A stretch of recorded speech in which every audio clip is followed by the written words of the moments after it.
Hey guys, it's Eve, and welcome to Oh That You Chick podcast. Hey, South and Spoon. We have Mayday Mondays today.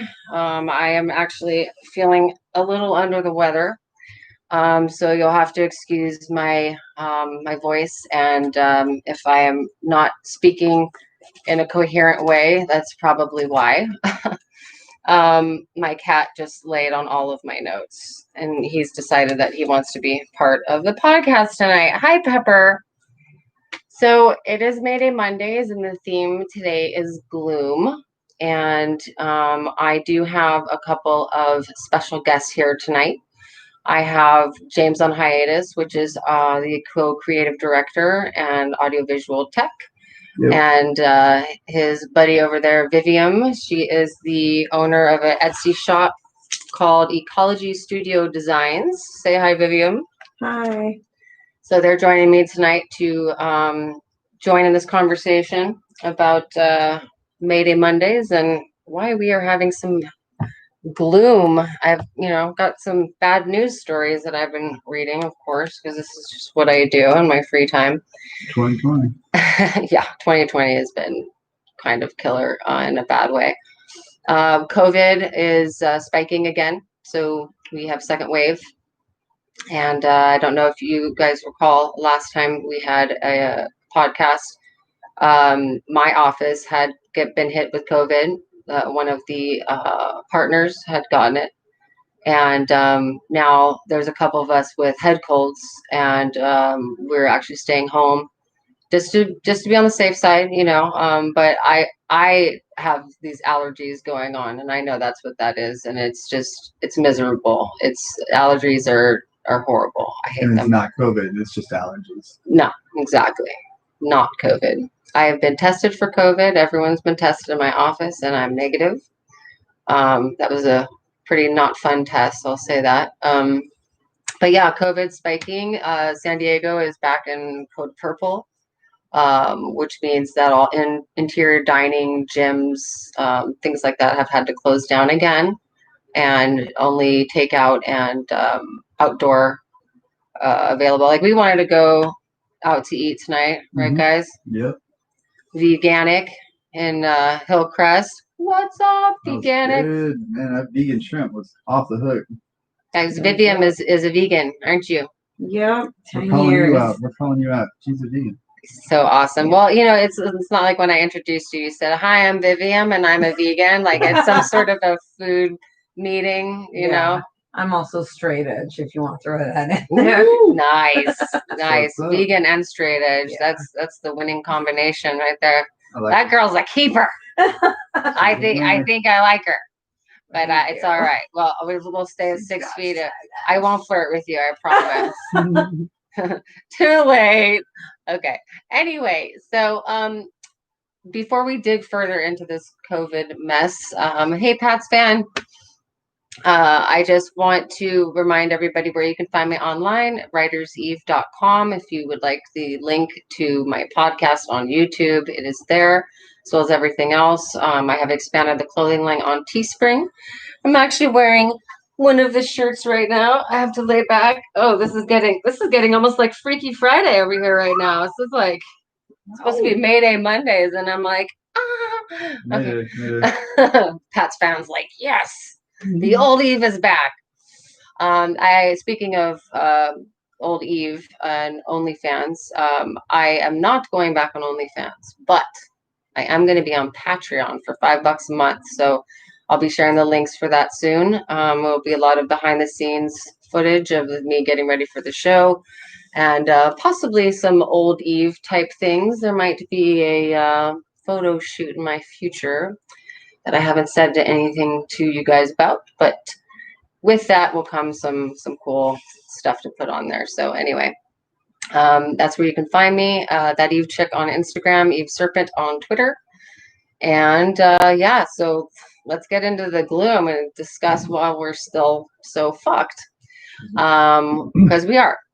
COVID spike. So What? we're so fucked. Yes. We just watched this girl on Instagram fall down into a dock next to a boat. Ha! Yeah, she's fucked too. Yeah. Posted by No Chaser. Yachting is hard. Yeah. Whoops. Slips right off the dock, smacks her head against the side of the boat. Yikes. Yeah, She was that's so a hard happy. knock life. She was so happy. Bing. Yeah, that's how it is. So yeah, we're in second wave of the COVID spike, and that's the first thing on Biden's agenda is to take care of that. But I have I have some qualms with the order in which this agenda, which I looked on the Biden website. The first thing that he wants to do is control the spread. Yes, Pats fan, we are fucked. The second thing he wants to do, with my glasses off, is build prosperity. So obviously that's jobs and all of that. The third thing is, again, I am blind, the healthcare, continuing to make sure people have healthcare in this country. All very good things. Racial injustice is the next thing. That's number four that he wants to take care of. But number 5 is climate change. Number 5. Hey guys, can we actually have racial injustice or have these problems if there's no fucking planet to have them on? No. No, like prosperity for what? Money that will mean nothing if we have no earth? Like they're talking about this is what I'm launching into. The biggest thing about this gloom thing is this new article that I found on a site called medium.com. And there is a Norwegian scientist, and I have my notes here, which are not, the cat is on the notes. Pepper, he's like, I'll be your assistant. Let me lay on your notes. Jorgen Randers, PhD, Professor Emeritus of Climate Strategy at BI Norwegian Business School. He said the emission goals that we were supposed to have been almost done with taking care of 2025 is coming up. And in 2015, they had the climate summit on the amount of emissions that was supposed to be reduced. It was supposed to be 25% by the year 2025. And about a month ago, they came out and they're like, yeah, no one's on track for that. And now they're like, well, we're kind of past the point of no return on the climate. Like whatever we're doing with recycling and clean cars and clean fuel and solar fucking cell phone chargers and everything else, like that's all we have like to hold on to. That's what there's no preparation anymore. There's no prevention. We can't do anything. All we can do is know that the climate is going to change, and we know the different ways that it's going to change, right? Like hotter summers, more wildfire seasons, more disease, well, that's what COVID came from. It's a super bug, right? And they talked about pretty easily. Yeah, it's a super bug, and they talked about how 244,000+ people, Americans, are dead this year that would not have been dead had there not been this wild new virus that suddenly appeared. We watched Earth 2100 on YouTube today, which is actually a cool little thing ABC News put out in 2009. And some of the predictions were like, right on, but others, like the virus that they show taking out the human race, is in 2075. We got there a little quicker than that. So that doesn't make me feel good. Nope. It looks like it's going a little faster into decline than we had expected. We're so fucked. Beyond. Like seriously. So yeah, now it's come down to like prevention. Like we're not going to be able to stop any of this that's going to happen.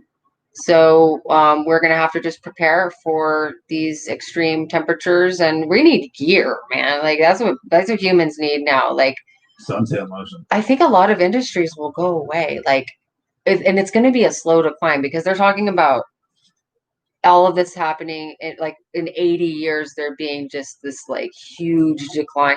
But it's a slow decline, but in 80 years, like, so we'll all be, dead before we see this. But our kids and our grandkids are going to inherit this shit. Inherit this fucking world. Yeah. Yeah. And technology, fingers crossed. They better learn to live outdoors and stuff, because like first, like it'll start happening. Like you've noticed all the downtown centers are building, right? Like all across the nation, like all the downtown places are expanding, because eventually they won't be able to send resources outside of the big city centers. They just won't. So they're gonna be like, all right, y'all have like 90 days to either move downtown or go somewhere else, go to your bunkers, or go to, like, I really think a camper van is probably the future. Like, see, a lot of people who are not able to afford rent right now, who can't afford their mortgage, who have had to move into that situation, unfortunately. And there's not enough places for people to park overnight and safely, just live somewhere. They're always being brushed off the sidewalk if they don't even have a camper. And this is the ultimate downside of global warming, and the fact that there is such income inequality that it's not allowing the causers of Earth's destruction to fix any of the problems, because they don't want to share any of the wealth that they've accumulated off the suffering of millions of people. Well, and even the people with money aren't going to be able to, throw money at things forever. What's in it for them? They already have everything. They're already trying to get more. They're always taking more. And they have to be incentivized to want to save, hopefully, in the end themselves. So if it's this virus getting any worse, it's going to take the philanthropy of the upper echelon to jump in and save us, support us somehow. Because otherwise they're going to be just as dead as, the people that they benefit the most off of constantly. And soon it's going to be right at their front door, and they're not going to be able to escape it unless. Well, I think COVID has definitely, leveled the playing field there a little bit. Even the very wealthy have gotten it. Some of them have died. Yeah, no one's. Tom Hanks was when his wife, right? They were one of the first people to get it. The current president, sitting president of the United States, has COVID-19. Allegedly, yes. True that. Yeah, I do kind of wonder, like, was that just I don't know. A wonderful, campaign idea notion that just didn't go that well for him? I saw some pretty good TikToks on it. I don't know. It could be. I was thinking he's going to spread that thing to Joe. I was worried about Joe getting him. Like, he's standing pretty close to the guy on that debate, like, he's got it, right? Doesn't he have the virus? Why didn't he wear the mask? No. That's the next X thing. We're going to get the 46th president, Mr. Biden, going to step into office, and if he can initiate any changes from what this year has looked like, it should be an improvement. You can't do worse than 2020, right?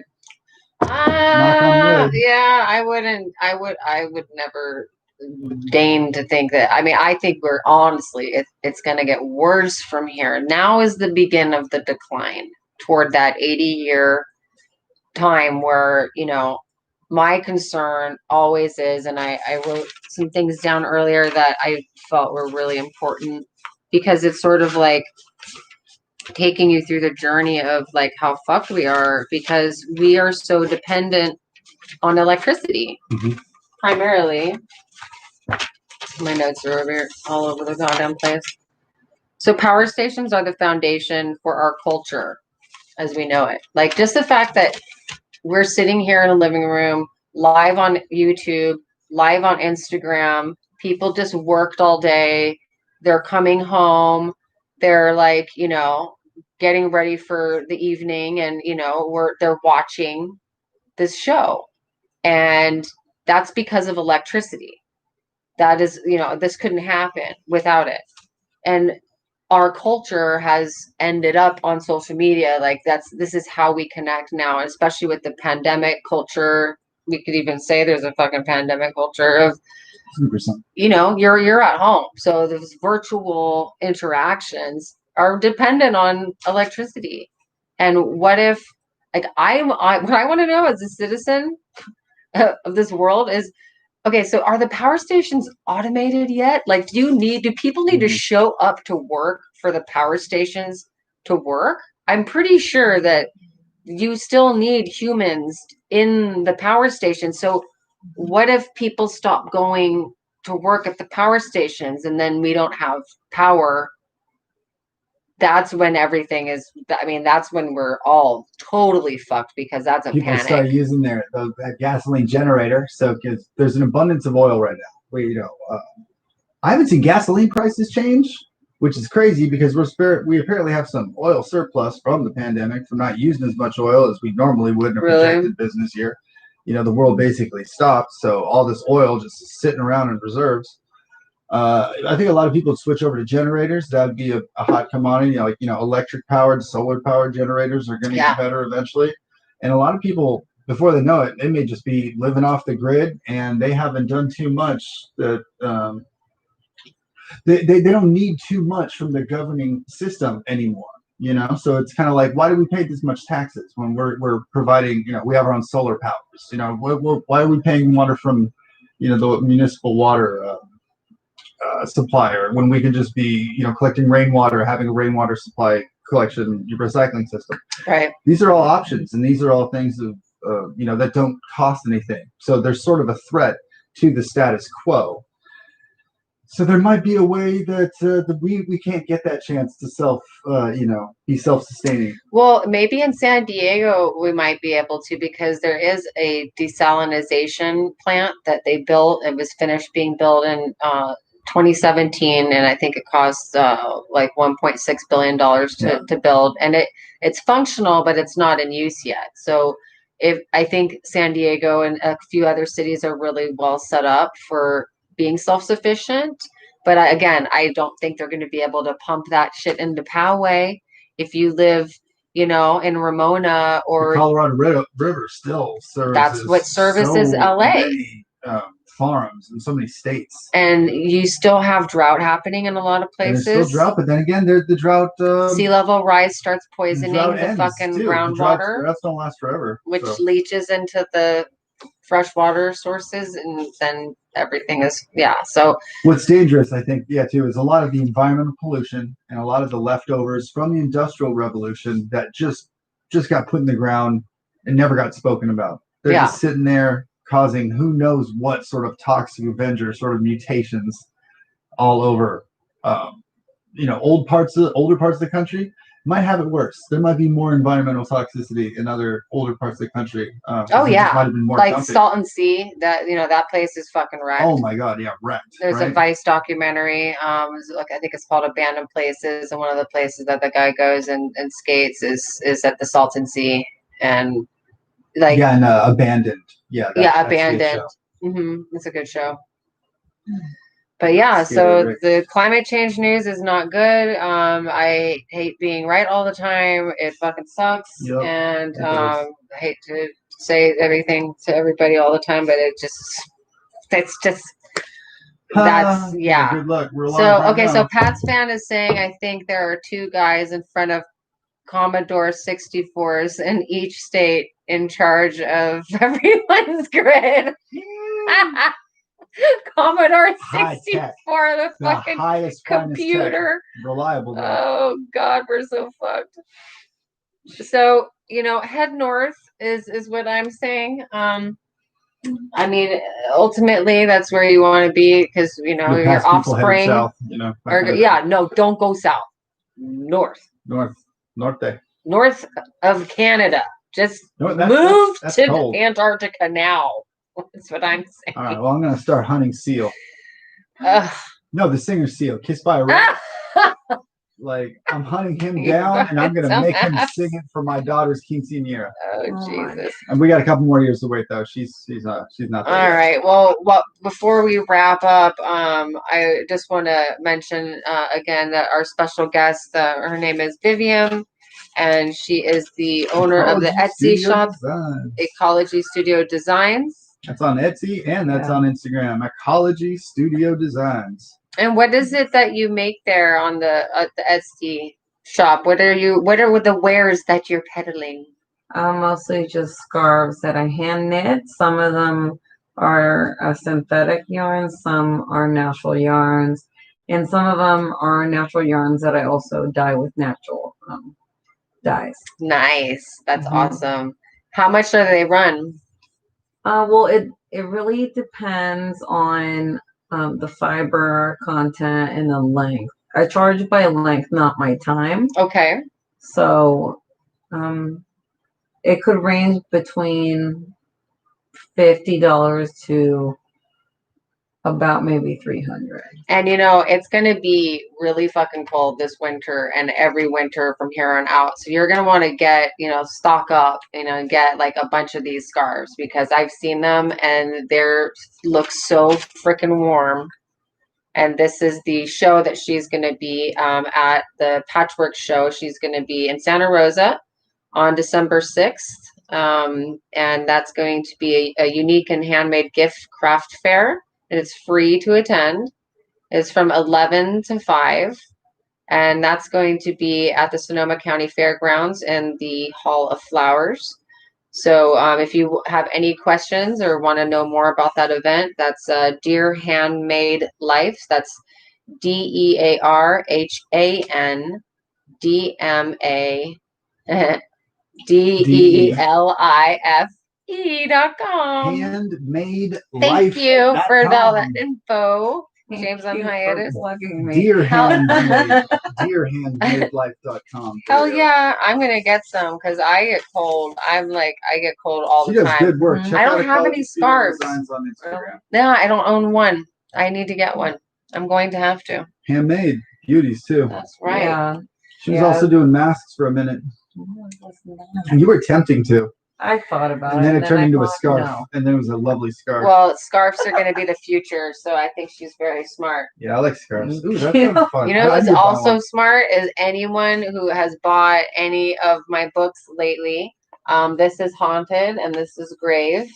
And then we're having a third one come out too. But this is, make sure that you go on to my website and check these out. WritersEve.com. Thank you. So yeah, let's get into the Q&A. Pat's fan is on. Do you have any questions for our special guest as far as any knitting related questions or art questions or any other questions? Maybe how she got started. That's kind of one of the questions I have is how did you get started with knitting? How long have you been doing it? Well, I went to art school between the years of 2012 and 2015. In my first year, we had a textile class and we learned how to knit.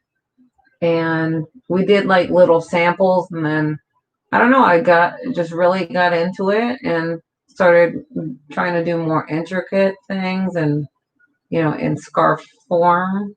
Eventually I'm going to try to do other things, but I think they look really cool. I like some of the ones I saw that they look sort of like shredded. Mhm. They're very cool. I think it's just, that's the fringe probably. Yeah, the fringe scarves. Yeah. I've never seen scarves like that before. Really? Yeah, I was super like, what? Right, they're cool looking. Yeah, no, they are. They're like, I look like a terrorist, but in a good way.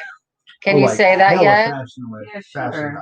Can we say like, you know, a fashionable terrorist? Yeah. Well, yeah, it's better than being just like, you know, a terrorist of fashion. I guess so. Yeah. Yes. I think it's too soon to make jokes out of terror. No, like I'd rather be a fashionable terrorist than a terrorist of fashion. Do you know what I'm saying? Yes. So at least I could be a fashionable terrorist by wearing cool things. Yes. Am I saying I'm a terrorist? I'm wearing all black right now. I am throwing suspicion out there. So what was that podcast we were watching where Ali Larder said me on James on hiatus?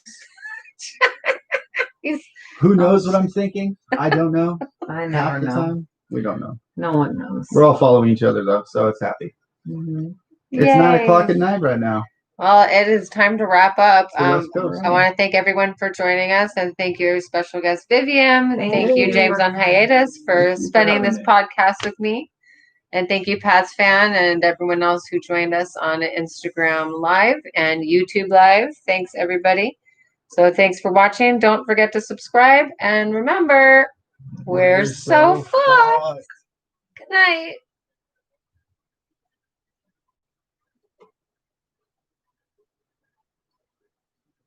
YouTube is always last.